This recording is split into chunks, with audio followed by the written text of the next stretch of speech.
Ooh, shaky. Okay, welcome back to my channel, and let's continue from where we left off from yesterday because of I ran out of space. So yeah, I took care of that, but I gotta keep my videos to like 7-8 minutes because it takes forever to upload them and all that. I also upload to my YouTube channel. Uh, so what we were talking about yesterday was about natives versus non-natives, yeah. Yes, and what we were saying was that yeah, natives get more paid, yes, for the same job, basically.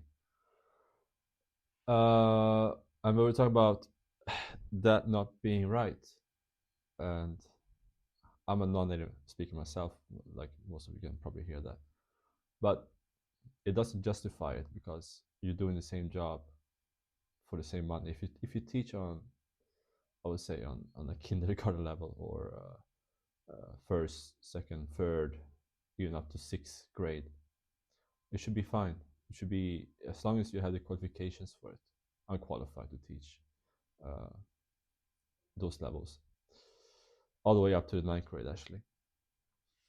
So that being said, why should they pay more for natives while you, who's a non-native, getting less for the same job? Well, as I said, it comes down to your passport and the demand from the parents and the school. They basically think you're better at it if you're a native, if your passport is from UK or USA, then that like automatically makes you better at your work, which is, I think, is not true. But they don't see it that way, and it's a sad reality.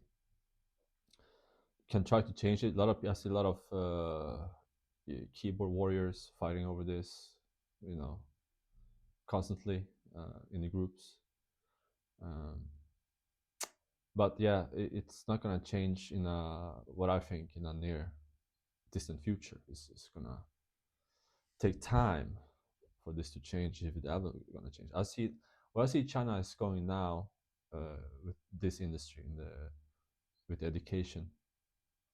Uh, it's gonna get tougher out there. It's gonna get a lot tougher because you might as know that notice that the it's not a growth. It's actually a decrease of of children being born in this country, and also you have an aging population on top of that, which is one of the highest in the world, actually. Uh, so yeah, which means less kids, less schools equals less jobs. Yeah, that's just the way it is. So it's going to get tougher, and I think more natives going to get the priority, of course, and get the jobs first, and they can pick and choose. And you, as a non-natives, get the leftover jobs.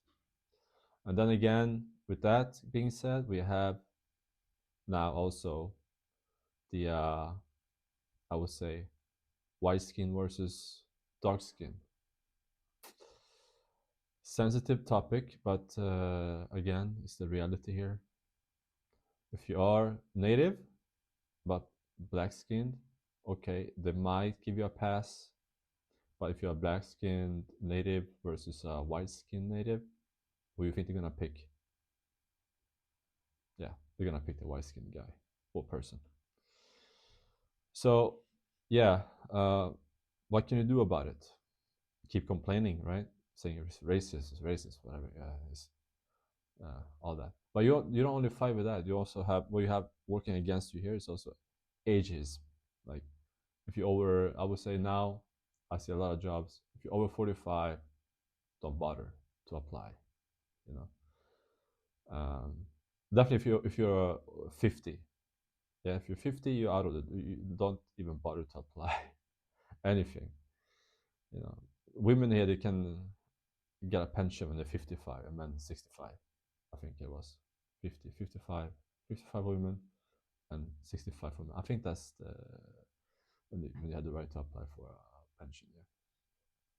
So you had that, and also you have ageism, and you have the gender uh, discrimination. I see now a lot of kindergarten and those kind of jobs, they're going to females.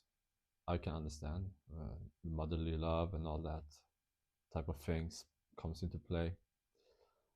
So you got a lot of things as a white or black skin, non-native guy, person, female, even females. Yeah, females also have a hard time on the black skin.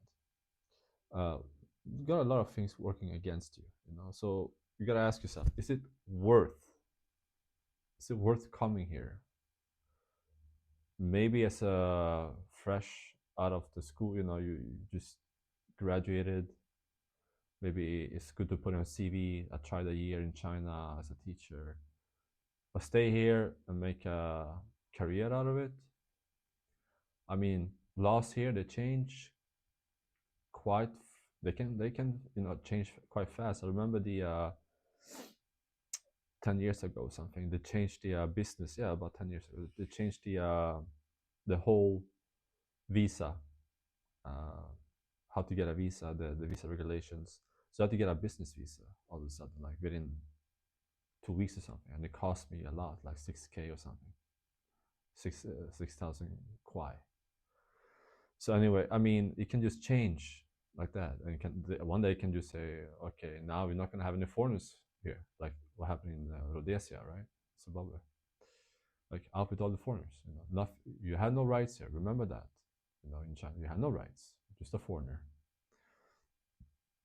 Some people have stayed in the same work, same school, whatever, for years, and they've been perfectly fine with it. They're happy. But I'm sure it's gonna come that day that can't work here no more, or we're closing the doors, or visas are changing, visa laws are changing, um, or we change the whole no more foreigners. Like I said, like everyone out can be specifically countries, like everyone from this country is out. You know, you're from India, you're out, or you're from my case, Sweden, you're out. So you know things can change. You know, this is not your home country. You know, as I said, no rights. So just food for thoughts. Think of where's China heading. It's struggling right now with jobs and the economy, like the rest of the world. So anyway, I'm gonna keep this to 8 minutes, and we are marking 8 minutes now. So see you in the next one. Have a good evening.